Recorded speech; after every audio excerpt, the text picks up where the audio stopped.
Very strong storms, hail, and tornadoes will be possible today in a lot of places.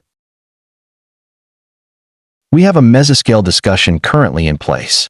This red circle is it.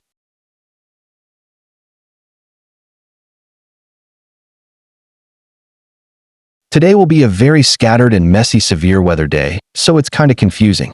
But just a heads up, if you are in this area today, you will need to watch out as stuff will get crazy. I recommend to watch Ryan Hall Y'all or Max Velocity on YouTube for the best weather coverage.